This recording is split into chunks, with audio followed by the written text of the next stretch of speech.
కేటీఆర్ ఆదేశాలతోనే నిధులు విడుదల చేశాం. ఎఫ్ఈఓకు నిధులు మంజూరు చేయమని ఆయన మెసేజ్ చేసిండు. ఆర్థిక శాఖ అనుమతి కావాలు అని చెబితే తానే చూసుకుంటా అన్నాడు. ఏసీబీ ముందు ఐఏఎస్ అధికారి అరవింద్ కుమార్ వాంగ్మూలం. ఇప్పుడు ఇందులో ఈ కార్ రేసింగ్ సంబంధించి ముగ్గురు నిందితులు. ఒకడు బిఎల్ఎన్ రెడ్డి, చీఫ్ ఇంజనీర్గా ఉన్నాడు హెచ్ఎండిఏలో. ఆయన నోటిఫికేషన్ ఆర్ సంథింగ్ ఇచ్చిండు టెండర్ ప్రక్రియకు సంబంధించి. దాని తర్వాత దానికి కన్సర్న్డ్ హెచ్ఎండిఏ కమిషనర్గా అరవింద్ కుమార్ ఉన్నాడు. కన్సర్న్ మినిస్టర్గా, మున్సిపల్ మినిస్టర్గా కేటీఆర్ ఉన్నాడు. ఈ ముగ్గురిని A1, A2, A3గా ఏసీబీ కేసు పెట్టింది. ఇప్పుడు అరవింద్ కుమార్ని గతంలో విచారించినప్పుడు కూడా ఇదే విషయం చెప్పిండు, కేటీఆర్ చేయమని నేను చేసినా అని.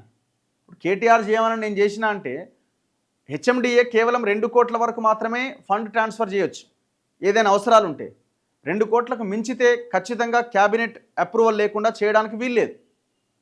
నన్ను ఒక ఐఏఎస్ ఆఫీసర్గా నీకు కూడా సిగ్గుండాలి కదా. ఏ మంత్రి చెప్పినా లేదు నేను చెయ్యనని చెప్పాలి కదా.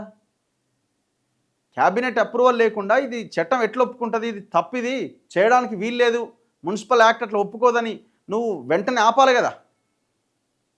మరి అది ఎందుకు చేయలేకపోయినావు? అంటే నీది కూడా తప్పున్నది అన్నట్టే కదా. ఇప్పుడు కేటీఆర్ని అందుకే ఇప్పుడు ఏమంటున్నా అరవింద్ కుమార్, ఆయన మెసేజ్ చేసి నేను చేసిన అంటుండు.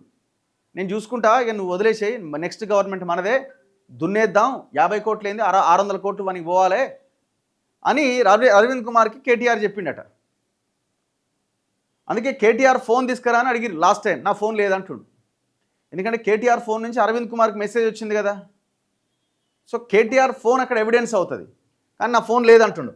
ఫార్ములా ఈ కార్ రేసులో విదేశీ కంపెనీ ఫార్ములా ఈ ఆపరేషన్స్కు నిధుల చెల్లింపు విషయంలో ఐఏఎస్ అధికారి అరవింద్ కుమార్ను ఏసీబీ అధికారులు గురువారం 6 గంటల పాటు విచారించారు. ఈ కేసుకు సంబంధించి గత నెల 16వ తేదీన మాజీ మంత్రి బీఆర్ఎస్ వర్కింగ్ ప్రెసిడెంట్ కేటీఆర్ను ఏసీబీ అధికారులు 8 గంటల పాటు విచారించారు.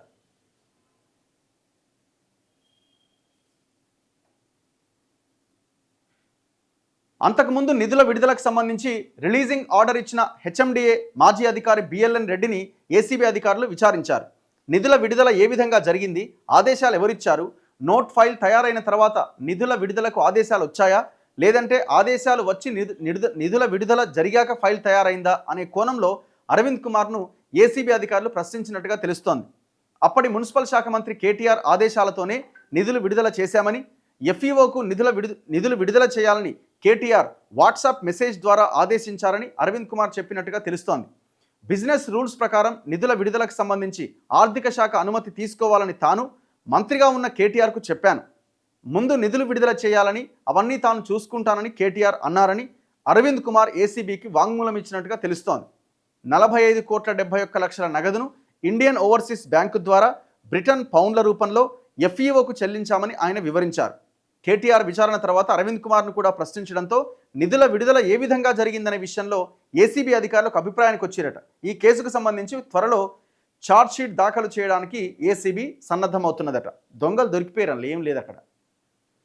ఇప్పుడు ఇది 50 కోట్లదే. ఔటర్ రింగ్ రోడ్డు కుంభకోణం 7,000 కోట్లు, దాదాపు 25,000 కోట్లు వచ్చే దగ్గర 7,000 కోట్లకి తెగనమ్మేసి లీజుకి ఇచ్చేసారు. మరి ముఖ్యమంత్రి ప్రకటన చేసి సంవత్సరం అవుతుంది రేవంత్ రెడ్డి. హరీష్ రావు అన్నాడు ఔటర్ రింగ్ రోడ్డు మీద విచారణకు రెడీ అని, సిట్ వేస్తామన్నాడు. ఎక్కడ బా మీ సిట్టు లేదు, స్టాండ్ లేదు. టానిక్ స్కామ్ ఏమైంది, ఔటర్ రింగ్ రోడ్ స్కామ్ ఏమైంది, భూముల కుంభకోణాలు ఏమైనాయి, ధరణి స్కామ్ ఏమైంది, ఫినిక్స్ కుంభకోణం ఏమైంది, ఇన్ని స్కామ్లు ఎక్కడక్కడే ఉన్నాయి. ఇక మీరు కాంగ్రెస్ వాళ్ళు కూడా ఎక్కువ రోజులు మేము వాళ్ళని లోపలేస్తాం, వాళ్ళని అది చేస్తాం, ఇది చేస్తామని ఇంకెక్కువ రోజులు చెప్పుకోలేరు మీరు, యాక్షన్ కనుక తీసుకోకపోతే. యాక్షన్ అంటే ఏంది? ఇప్పుడు ఆయన అరెస్ట్ చేసి లోపలేయడం వల్ల తెలంగాణ ప్రజలకు వచ్చేది లేదు, ఒరిగేది లేదు. వాళ్ళ దగ్గర ఉన్న తిన్న డబ్బులన్నీ కక్కించాలి. రాహుల్ గాంధీ అన్నాడు కదా తిన్నదంతా కక్కిస్తామని ఎలక్షన్లకు ముందు. ఆ పని జరిగినప్పుడు తెలంగాణకి న్యాయం జరుగుతుంది. ఆ పని చేయాలి.